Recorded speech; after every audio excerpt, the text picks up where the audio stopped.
¿Alguna vez de esto habéis oído hablar? Yo a veces lo leo se llama electrospray. Básicamente lo que hacen es utilizar un líquido que se evapora y se acelera se carga y se acelera por una diferencia de potencial.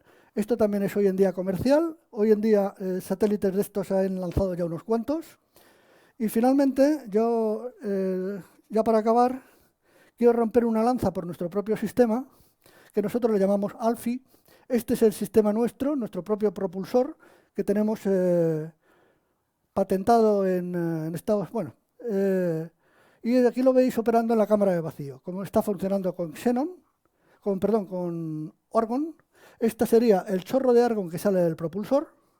Y este es el sistema, la cámara es de rejillas, aunque tiene rejillas, el concepto de propulsor es bastante diferente de una aceleración por dos rejillas paralelas. Es un poco más complicado que eso. Bueno, yo quiero daros a todos las gracias por la atención que habéis tenido y la paciencia al escucharme. Espero que os haya resultado esto interesante. Creo que podéis ver por qué es interesante, por qué tenemos que estudiar física de plasmas en una escuela de ingeniería, por qué todos estos sistemas están invadiendo ya toda nuestra vida. Y para que os hagáis una idea, todos los satélites de Elon Musk, estos que veis, todos llevan un propulsor de efecto Hall, de baja potencia. Naturalmente, aquí hay un montón de preguntas, eficiencias, capacidad de ionización, la física que hay detrás, porque os podéis imaginar que de un plasma de iones y electrones, extraer un ion y acelerarlo a velocidad, hay que acelerarlo a velocidad supersónica, no es un proceso físico sencillo que uno pueda hacer con facilidad. Bueno, creo que esto es todo. Muchas gracias.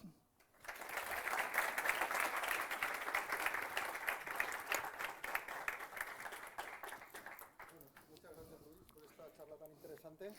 Por lo menos para mí lo ha sido. ¿Podemos proceder ahora al turno de preguntas? Sí. Espérate, pues ya están ansioso. A ver, ¿preguntas o comentarios? Si no, Benito está ahí preparado ya. Muchas gracias por la charla, que ha sido muy interesante y muy didáctica. Gracias por haber repasado a mis estudiantes la mayoría de las fórmulas del electromagnetismo 1. ¿El motor este que habéis diseñado se va a utilizar? ¿Tenéis algo previsto para él? Bueno, que alguien adopte un motor de estos es bastante más complicado de lo que puede parecer. El test, por ejemplo, solamente el test del test básico, hay que mantenerlo funcionando durante 3.600 horas de funcionamiento ininterrumpido, porque hay que mantenerlo, habéis visto el de Safran, ese que he puesto ahí, el ejemplo, son 5.000 horas de funcionamiento. Esto plantea un problema, materiales. Eso se calienta por disipación óptica, materiales. De momento estamos todavía a nivel de desarrollarlo. Conceptualmente hemos probado 5 o 6 tipos ya de prototipos y estamos en ello, pero es complicado. Pero las patentes ya las tenéis. Sí, las patentes están ya concedidas. Y ahora una última pregunta. Hace tiempo leí que, no sé si rusos o americanos, querían mandar una especie de acelerador al espacio para alejar partículas de los cinturones de Van Allen o para moverlas o modificarlas. ¿Tú has oído algo de esto? La primera noticia. ¿No has oído hablar? Vale. De acuerdo. Pues nada, muchas gracias. ¿Alguna pregunta más? ¿Comentario? Sí. Sí, ahí hay uno. Yo tenía dos preguntas fundamentales, una de satélites y otra de electromagnetismo. La primera, en plasmas he buscado que existe un concepto en electromagnetismo y en fluidos que es magnetohidrodinámica. ¿Nos puedes explicar cuál es la trascendencia de la magnetohidrodinámica y las ecuaciones de Navier-Stokes en plasmas? Bueno, la magnetohidrodinámica es que normalmente tú puedes describir el plasma de varias maneras. Entonces, una de ellas es lo que se llama el plasma de dos fluidos. Por un lado, los iones, por otro, los electrones, con dos ecuaciones fluidas. La idea es como si tuvieras un fluido de dos especies distintas, ¿no? de partículas blancas y partículas negras que se interpenetran, unas más ligeras y otras menos. La magnetohidrodinámica lo que estudia es la situación en que tanto los electrones como los iones se están moviendo en su conjunto. Es decir, no están unidos, no se han recombinado, no. Sigue siendo cierto, tiene una longitud de Debye sobre un volumen, pero el volumen es cierto. Entonces, mover todo ese fluido como si fuera un único fluido, porque la masa de los electrones es despreciable frente a la de los iones. Entonces se toma básicamente la masa de los iones, pero si coges las ecuaciones, hay que despreciar términos y llegas a unas ecuaciones muy parecidas a la de un fluido, único fluido, pero que ese único fluido responde a los campos eléctricos y magnéticos. Entonces, el problema que he mencionado es que el Sol expulsa material que escapa de su campo gravitatorio, y entonces ese chorro de iones y electrones, al moverse, tiene que formar un campo magnético. Y por razones que se pueden ver, las líneas, no se pueden alejar los iones de su propio campo magnético, porque eso les costaría energía. Y quiere decir que se mueven juntos y arrastran a los electrones al tirarlos. No sé si te he respondido. Más o menos, pero tengo otra pregunta más ambientada a tu campo de ingeniería espacial, si me permites.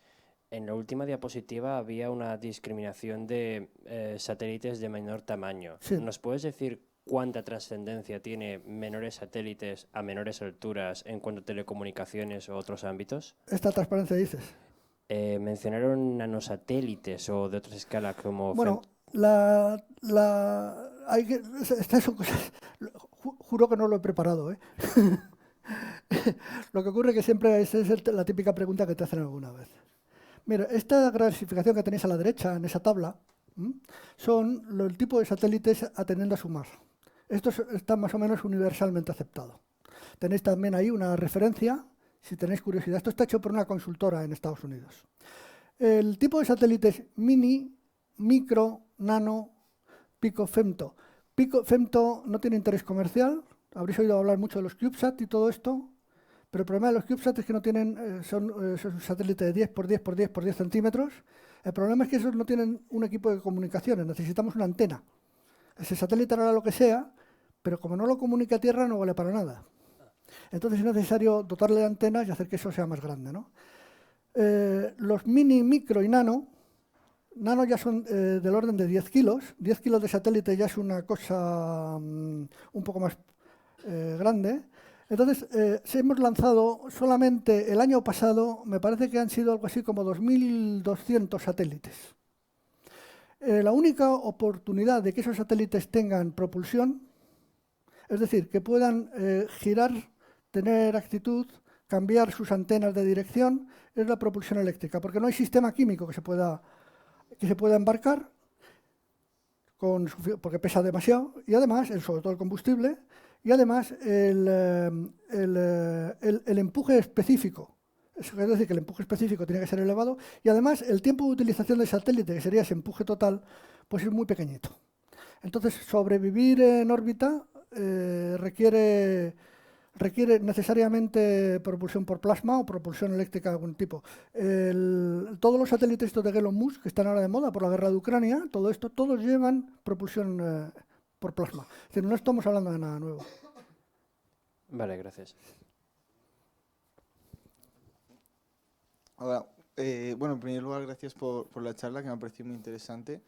Y yo quería preguntarte, porque entiendo, comparando un motor de combustión con un motor iónico, entiendo que hemos comparado el impulso total por el tiempo y el otro aguantaba mucho más tiempo, el iónico, pero claro, el de propulsión lo hace en un tiempo mucho más reducido, quiere decir que la maniobra es más rápida y sí, más potente en ese... Por supuesto. Es decir, si uno quiere la maniobra es mucho más rápida. Es decir, la típica maniobra que se hace por un satélite de comunicaciones, para hacernos una idea, se lo lanza un propulsor como el del Ariane 5, lo lleva hasta 200 kilómetros de altura, aproximadamente. Ese se le llama el punto de separación. Es una órbita muy elíptica que llega hasta un cierto punto. En ese punto el satélite está solo, dejado a sí mismo. Toda la transferencia de energía, y desde ahí tendría que subir hasta los 36.000 kilómetros de distancia, es decir, cruzar todos los cinturones de Van Allen, todo esto. Para que esto lo haga, hoy en día todo eso se hace de modo eléctrico, con propulsión por plasma. Ahora bien, el cliente tiene que esperar, me parece que son 3 o 4 meses. Con el otro tiene que esperar 2 semanas. Ya, claro. Naturalmente, pero la ventaja es económica y de tiempo de utilización. Las compañías, nadie pone un satélite a 36.000 kilómetros de altura para que le dure 10 días. excepto pues, que sean los militares, algún gobierno que quiere tirar el dinero, esas cosas, ¿no? Los militares sí que pueden tener interés en poner un satélite de observación mañana, pero claro, eso es otra cosa. Y entonces, ¿se prevé en algún futuro reducir la cantidad de...? Porque entiendo que tiene que ser un sistema mixto, como acabas de comentar. ¿Se prevé reducir por completo los motores de combustión o siempre se tratará de hacerlo mixto? En un futuro que yo vea, no, porque el cálculo que os he dejado, de la cuenta de un sobre cuánto es el empuje, querría decir que estamos hablando de una corriente de 1 amperio y da de 60 milinewtons. ¿Cuánta corriente tengo que necesitar para que eso me dé 200 newtons? Pues la costumbre. Entonces, tenemos una tecnología, en la electrónica estoy hablando, capaz de fabricar una fuente de alimentación que sea del tamaño de este monitor y maneje, por ejemplo, 500 amperios de corriente. Yo creo que eso ahora mismo no lo tenemos y no veo en un futuro a corto plazo que lo vayamos a tener. Será una combinación de factores, tal como yo lo veo, ¿eh? Mi opinión personal. Gracias.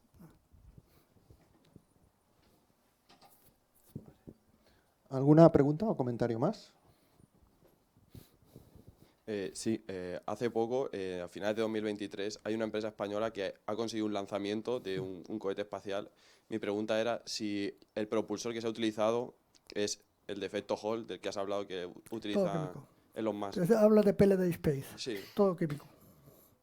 El propulsor, de caso de querer utilizarlo, tendría que ser en el punto separado, cuando se agota el propulsor químico. A partir de ahí. No podemos hacer funcionar, si intentáramos en esta habitación a presión ambiente hacer funcionar nuestros propulsores por plasma o eléctricos, los quemaríamos en cuestión de menos de un segundo. No puede soportar el sistema la potencia eléctrica, se quemaría. ¿Alguna pregunta más?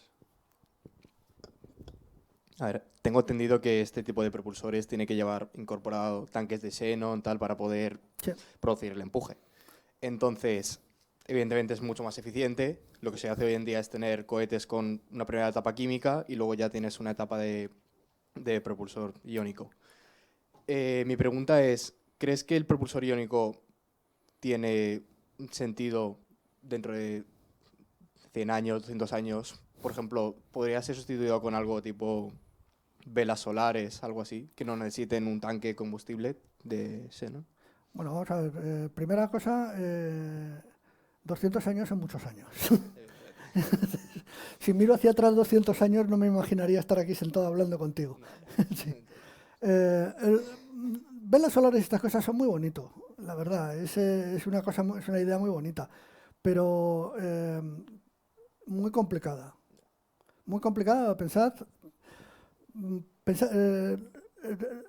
Tenéis que pensar un poco en los aspectos prácticos de todo esto. A ver si me explico. Para que tú despliegues una vela solar de ese tamaño, tiene que ir plegada.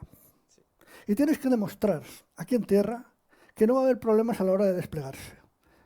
Eso quiere decir que hay que gastar una cantidad de dinero increíble en hacer ensayos. ¿Y dónde los hacemos? Porque necesitaremos una sala lo bastante grande, ¿no? Y necesitaremos un control. Es decir, son ideas muy bonitas, pero son complicadas. Cuando hablamos estáis hablando los dos de propulsión iónica. Yo prefiero hablar de propulsión eléctrica o propulsión por plasma, porque eso al experto le puede causar un problema. Propulsores ion thruster, o sea, propulsores iónicos son solamente los que son de rejillas. Tienen ese nombre, pero bueno. Yo creo que entonces, no sé cuál va a ser el futuro. Yo creo que el futuro de todo esto está en varias cosas. Una de ellas, aumentar la eficiencia del sistema. Es decir, necesitamos sobre todo electrónica mucho más eficiente. Y eso no es tan sencillo en el espacio. Para que os hagáis una idea, hemos visto que en los cinturones de Van Allen, ¿verdad?, hay partículas que tienen 100 megaelectronvoltios de energía. Todos sabéis lo que es un chip. ¿Qué pasa en el reloj del ordenador cuando pasa una partícula con 10 megaelectronvoltios de energía? Pues que ese chip pega un salto al reloj. Es decir, hay muchos problemas lo que estamos diciendo. Yo no veo a 200 años, me cae muy lejos, lo siento. necesitamos aumentar mucho la tecnología disponible para ser capaces de hacer lo que estamos haciendo, lo que queremos hacer ahora. De aquí a 200 años, Dios mío, yo qué sé. Vale. ¿Alguna pregunta más? Sí, yo sí que tengo algunas más fundamentales. En los modelos de plasma que has puesto hay varios efectos que no has considerado. Por ejemplo, las recombinaciones de los iones positivos y negativos no se tienen en cuenta. Eso, digamos, ¿qué mecanismo físico, digamos, te permite aproximar? Porque, por ejemplo, cuando trabajas con semiconductores, ¿no? Sí. Se ioniza, se generan los pares electrón-agujero, Sí. y uno de los personajes importantes son los excitones, que son estados Sí. ligados y recombinaciones radiativas. Sí. Entonces, en este caso, en que consideras que ahí no pasa nada, digamos, ¿cuál es el argumento que se utiliza para considerar que son irrelevantes? Bueno, es que no he querido entrar en... No quería aburrir a la gente. A mí no me aburres. No, ya lo sé. A ti ya lo sé. No, es que no quería entrar en determinadas honduras. Vamos a ver. Creo que se transmitió la idea de que aquí lo que importante son las colisiones. Es decir, el problema es que uno tiene que estudiar, nos sirve mucho de ayuda, cuáles son el estudiar las propiedades de las colisiones a nivel molecular que nos ayudan con la gente que hace fisicoquímica estas cosas, de colisiones moleculares. Por ejemplo, la recombinación es un problema de 3 cuerpos, porque necesitamos una colisión de 2 electrones con un ion para que se forme un neutro y un electrón. ¿Por qué? Porque es que resulta que se tiene que conservar la cantidad de movimiento. Entonces, eso quiere decir que se tienen que encontrar en un punto del espacio 3 partículas para que se produzca la recombinación. Ese proceso es extraordinariamente poco probable, dependiendo de cuál sea la presión del gas a las que estamos trabajando.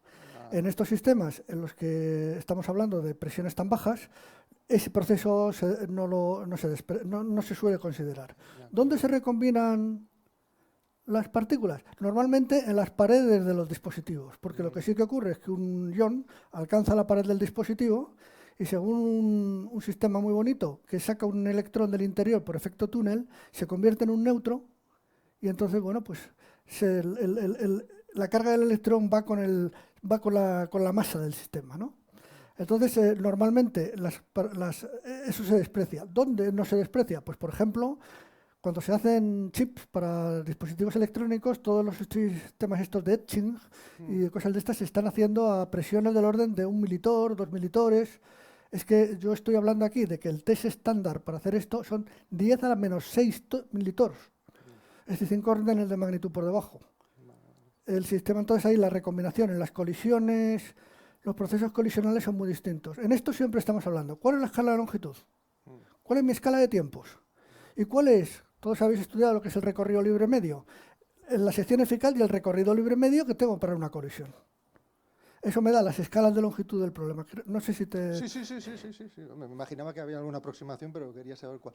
Y luego la otra que te quería preguntar, en los plasmas así genéricos que has estudiado, el tratamiento que has puesto es no relativista siempre. Sí.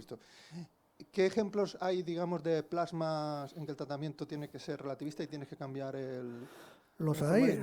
Hay gente que estudia qué sucede, por ejemplo, en agujeros negros o en, ¿cómo se llaman esto? Estrellas enanas blancas. Son unos plasmas muy complicados, porque ahí la relación entre energía potencial y energía cinética no se cumple. Ellos llaman plasmas no ideales. Y en ese tipo de situaciones, efectivamente, hay gente que estudia este tipo de procesos, y yo personalmente de eso no sé una palabra. Sí, prefiero no. Vale. Luego has mencionado que había procesos que se podían reinterpretar, que no es el caso, que generaban, digamos, efectos no lineales en el sistema, ¿no? Sí. Lo has mencionado. ¿En qué casos, digamos, de los que has estudiado tú, bueno, o que tú conozcas, los efectos no lineales no son despreciables? ¿Por la densidad, imagino? No, bueno, no son despreciables precisamente porque se pueden formar, bajo ciertas circunstancias, estructuras en el plasma que tienen como capas dobles, es decir, algo semejante a lo que ocurre en una capa doble en un semiconductor. Eso se ocurre como una solución estacionaria también en el plasma a veces. Entonces, hay zonas en donde no se cumple esa relación entre energía potencial mucho menor que la energía cinética, porque existe una diferencia. Pero son cosas un tanto exóticas, ¿eh? No. Vale. Bueno, pues nada, por mi parte yo creo que ya podemos dar por acabada la sesión. y te podemos enviar a comer una paellita.